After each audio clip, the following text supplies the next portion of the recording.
dreaming of travel and a different life maybe at the moment. So right now we can't be traveling to Europe necessarily because there are many travel restrictions in place during a pandemic, not to mention other challenges we're dealing with, but we can still escape to some magical destinations and live a fantasy. Just pick up the book, Paris is Always a Good Idea, which tells the story of a young woman and her European adventure to find love and herself, retracing some steps she had taken years before, but a lot changes. So joining us this morning is the author of this book, New York Times bestselling author Jenn McKinlay, who, by the way, lives right here in Arizona, so a treasure among us. Jenn, thank you so much for being with us this morning. Congratulations on your latest, and talk to me about why you decided to go in a different direction with this latest novel. It is my first standalone. It's very exciting for me.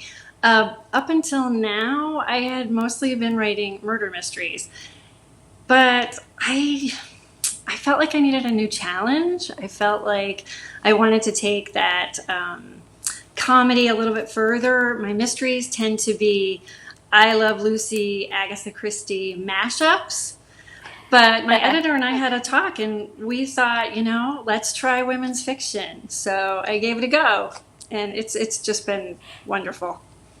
Especially the traveling. Well, this is the kind of book that I just absolutely love, and especially now at a time when we feel a little bit stuck. So our character of Chelsea did a gap year post-college and was able to live a European adventure. Now she's about 30, right? You're in a different place in life and you've changed a lot. You're not necessarily as free of a spirit. You've got a different perspective. You've grown up. So as she treks through some of the destinations she had been before, what does she find as she's looking for reconnection and discovery?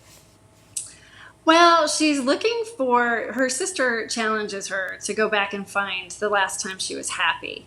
Because Chelsea has suffered a tremendous loss. She lost her mother 7 years before and never really got over it. And I think people who suffer tremendous loss understand that it is a long journey.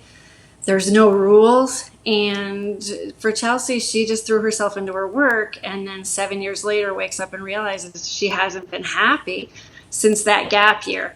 And on that gap year, she fell in love 3 times. Once with Colin in Ireland, once with John Claude in Paris, and once with Marcellino in Italy. So why not go back and find them and see if you can find your happiness again?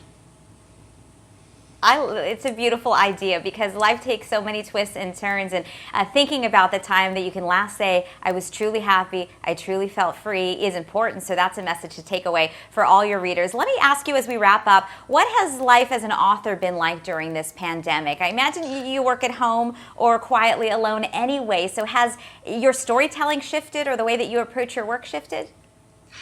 It's been a challenge because I think most people who are used to being alone for 8 hours a day, which an author usually is, we're kind of the opposite. We're very good at being alone. We've spent a lot of time alone. We kind of enjoy it. So, my house is now what I call the frat house because I have 2 students online and a husband who's working at home as well.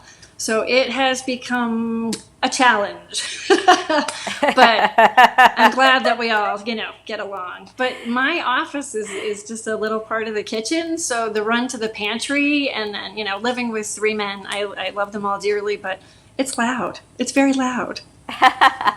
Give the author some space to create. Jenn, thank you so much. The next book is out later this month. You're back to murder mystery, right? Yes. And what is that called again? That one is called One for the Books. And it came out yesterday.